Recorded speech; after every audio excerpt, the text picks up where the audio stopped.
Investir sur le long terme. Alors aujourd'hui, je vais vous proposer une analyse action, la société Big Ben ou Big Ben Interactive. Avertissement, je ne suis pas conseiller financier. Cette vidéo n'a pas pour but de vous proposer un placement financier ou un quelconque conseil d'achat, mais uniquement un but pédagogique et de partage. Vous restez responsable de vos investissements. On va démarrer avec la fiche signalétique. Donc la société Big Ben Interactive est un des leaders européens de la conception et la distribution d'accessoires pour consoles de jeux vidéo. Donc ce qui inclut la conception et la distribution d'accessoires pour consoles de jeux vidéo pour 54%. Donc ce sont des manettes, des volants, des cartes mémoire, des pistolets, etc. Également, on verra un peu plus en détail, donc outre cette partie conception et distribution d'accessoires, le groupe développe également une activité d'édition de logiciels de jeux vidéo via sa filiale Nekon, qu'il possède à 76,67%. Donc édition de jeux de logiciels de jeux vidéo, pardon. Donc conception et distribution d'accessoires pour téléphone mobile, 33%. Donc les jeux vidéo, c'est la moitié de son activité. Les accessoires pour la téléphonie mobile, un tiers. Et puis le reste, donc c'est le développement et vente de produits audio électroniques grand public, 11,5%. Donc ça peut être des chaînes hi-fi, des lecteurs MP3, des radios, etc. Donc en termes de répartition du chiffre d'affaires, donc c'est 45% du chiffre d'affaires est en France, 30% du chiffre d'affaires est en Europe, 7% en Asie et 17% en Amérique du Nord, donc principalement focalisé sur l'Europe. Donc Big Ben, donc les trois grandes activités gaming, mobile, audio, avec un rôle de conception et d'édition, notamment édition des jeux vidéo, et également le rôle du distributeur, hein, puisqu'on peut acheter directement les produits sur le site de Big Ben Interactive. Alors, Big Ben, c'est une société quand même qui a une antériorité, hein, puisqu'elle a été créée en 1981. Donc il y a déjà pas mal de temps, un peu plus de 40 ans. Au départ, c'était la fabrication d'accessoires de jeux vidéo. Une entrée en fait en bourse en 99, donc avec la bulle de l'an 2000. Donc ça fait un peu plus d'une vingtaine d'années que la société est cotée, donc on a quand même un track record avec énormément d'acquisitions. Donc il y a eu des acquisitions diverses,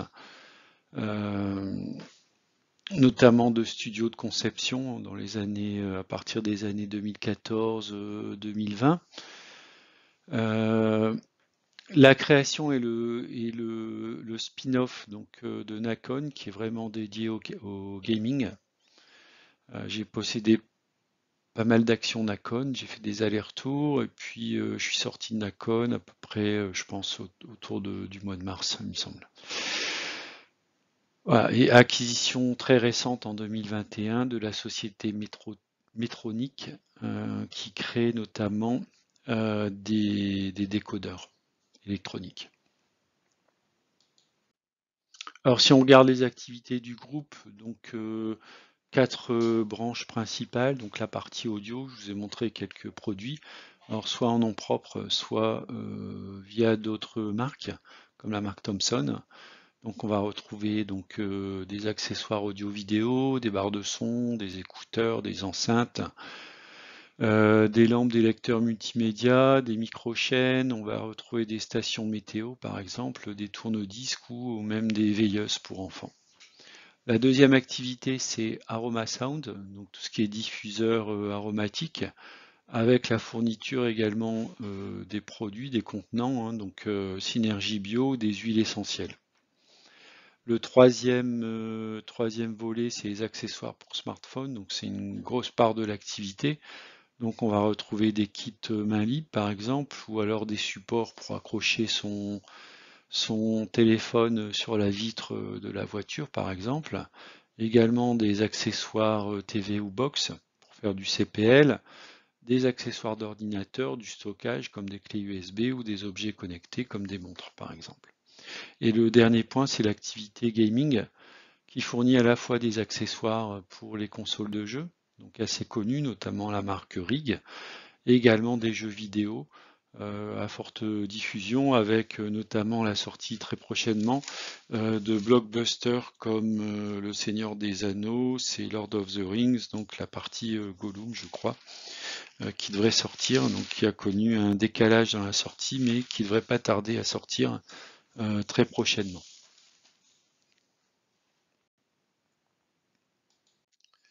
Alors, si on regarde les chiffres clés, donc au niveau des chiffres clés, on a un chiffre d'affaires donc qui a été en baisse entre 2021 et 2022, de 192 à 275 millions, mais des projections, notamment liées au retard de sortie de jeux vidéo, on devrait connaître une progression assez forte sur les années 2023-2024.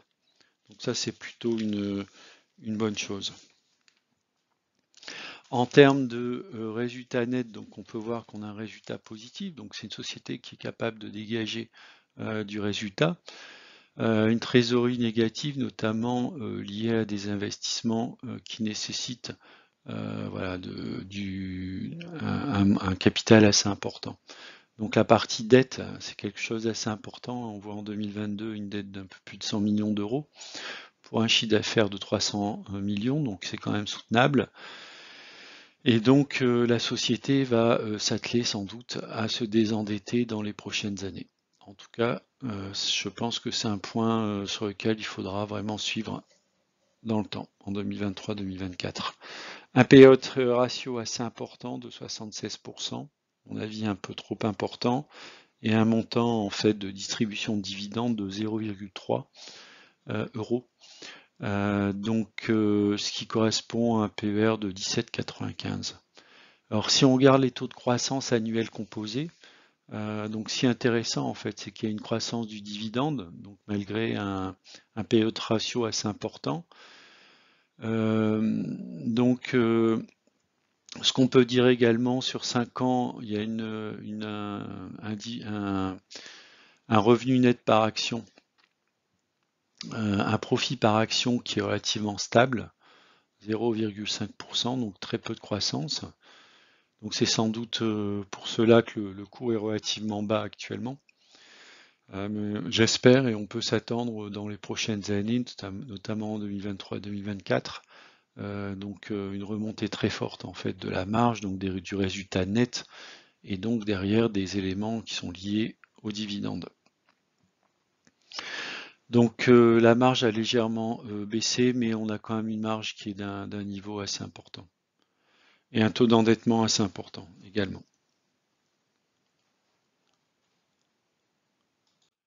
Donc la croissance de l'endettement, notamment liée aux différents rachats qu'elle a pu faire.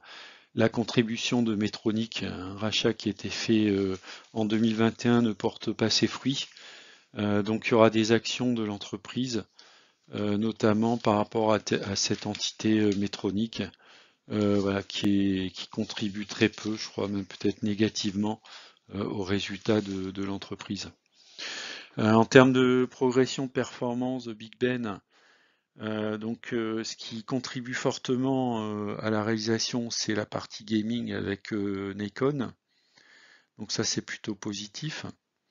Le pôle audio-vidéo telco a également une activité dynamique.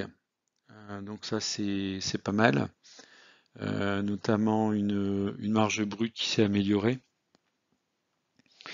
Voilà, et c'est vraiment la partie vidéo telco, notamment avec Medtronic, qui a vu son résultat opérationnel courant divisé par 2, 0,7 millions. Donc Big Ben a signalé au marché qu'il y aura des actions correctives, notamment sur cette partie Medtronic.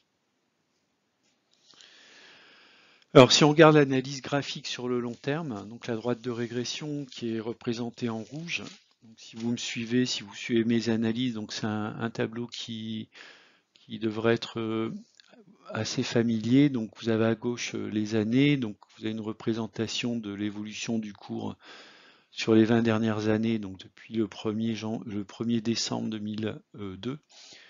La première colonne, c'est la valeur, et puis la valeur théorique, c'est la droite de régression que vous voyez en rouge.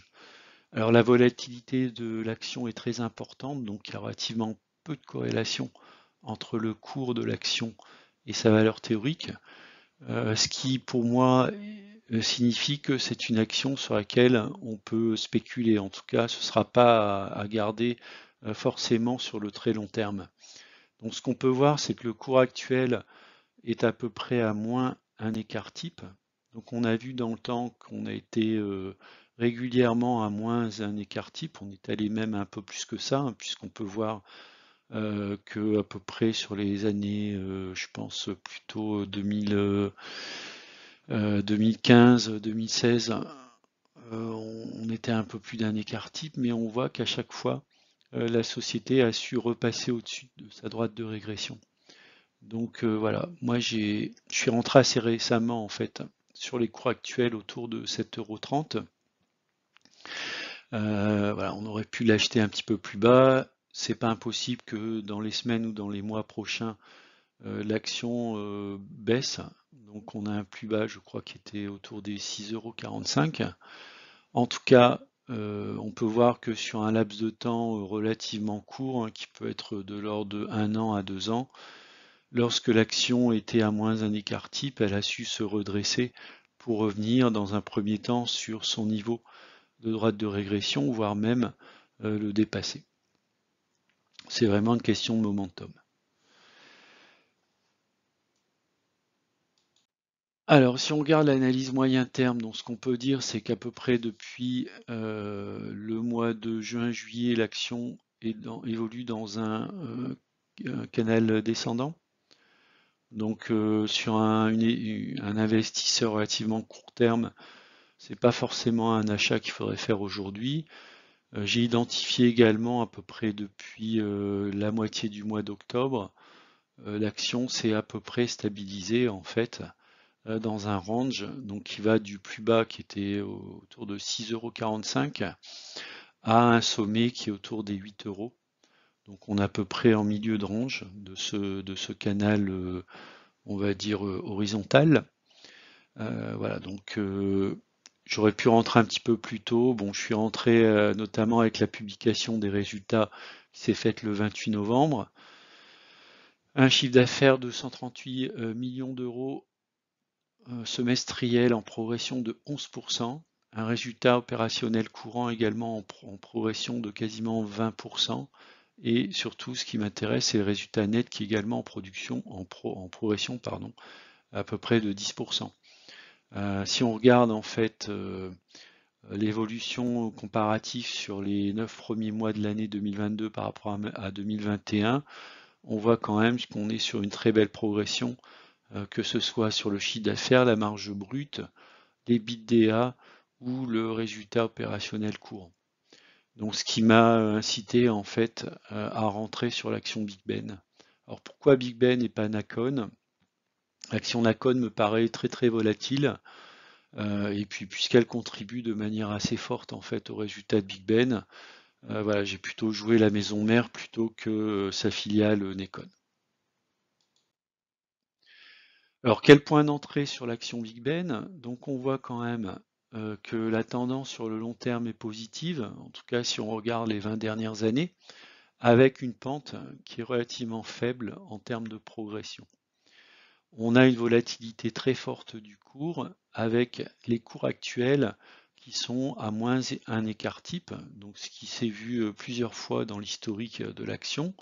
On sait que l'action est capable également de retourner à un voire deux écarts types, donc sur un horizon long terme, au moins rejoindre la droite de régression, c'est pas quelque chose d'inatteignable. Et puis si on souhaite garder l'action, on peut attendre peut-être qu'elle franchisse donc sa moyenne en termes de droite de régression et qu'elle retourne éventuellement à plus un écart type. Alors, quels sont les points d'entrée? Donc, on peut tout à fait attendre qu'elle retrace sur les niveaux les plus bas sur l'année, c'est-à-dire 6,45 € pour une cible sur la droite de régression qui est 10,87 €. ce qui donnerait un potentiel de hausse de 50% si on rejoint la droite de régression. Alors, néanmoins, il y a quand même un risque, c'est le fait qu'il y ait un risque de continuation de la baisse sur le court moyen terme, puisque si on regarde le graphique et le couloir descendant bleu, on est bien sur une tendance baissière sur le titre BigBen Interactive. Moi, je suis rentré, donc j'ai pris un premier palier de 500 € à 7,35 €. Mon objectif, c'est de vendre autour des 10,87 € ou au moins dans un range entre 9 € et 11 €.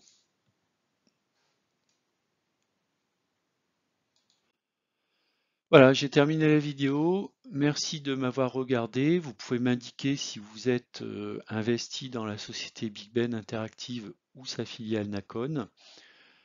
Voilà. Et puis, si vous avez d'autres commentaires sur cette société ou sur sa filiale, eh bien, n'hésitez pas à me le mettre dans les commentaires. Je vous dis à bientôt. Au revoir.